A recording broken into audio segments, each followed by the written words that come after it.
Les Bleus de Didier Deschamps ont pu compter sur le soutien des supporters et ils ont eu raison.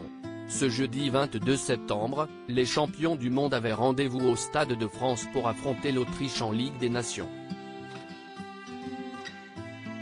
Un match explosif, qui s'est soldé par une victoire 2-0, auquel les célébrités ont été nombreuses à assister, en solo ou en famille.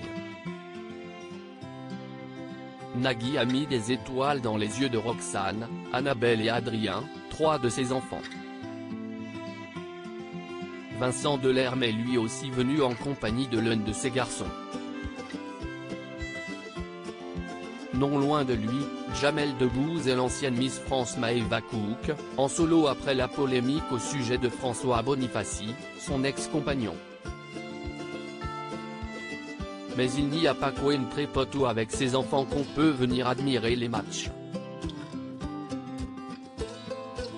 Si est-il la raison pour laquelle Camille Serre et son chéri Théo Fleury étaient dans les tribunes? Et si leur complicité et l'amour qu'ils se portent ne fait aucun doute, c'était loin d'être au niveau d'Arnaud Ducret et de son épouse Claire Franchichi. L'acteur de Divorce Club est, très, loin du personnage qu'il incarne dans la comédie de Michael Youn. Claire, s'y est toute sa vie et il semblerait qu'il ne puisse plus se passer de sa douce depuis qu'il a croisé son chemin. Mariés, les Tourtereaux forment une belle famille recomposée avec Oscar, 9 ans, fils du comédien et de Maureen Nico et les triplés de 16 ans de la danseuse. Si est-il la raison pour laquelle les amoureux nés ne visagent d'ailleurs pas d'avoir des enfants ensemble et ça tombe bien puisqu'ils ont tout le loisir de profiter à deux.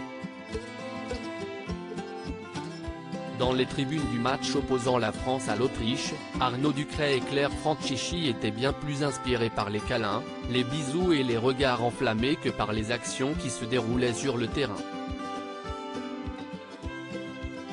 Entre deux lampées de vin, l'acteur se laissait papouiller par son épouse, transformée en distributeur de baisers et de caresses aux petits soins pour son homme. Arnaud Ducret n'a plus aucun doute, elle est bel et bien la femme de sa vie, si est-il clair.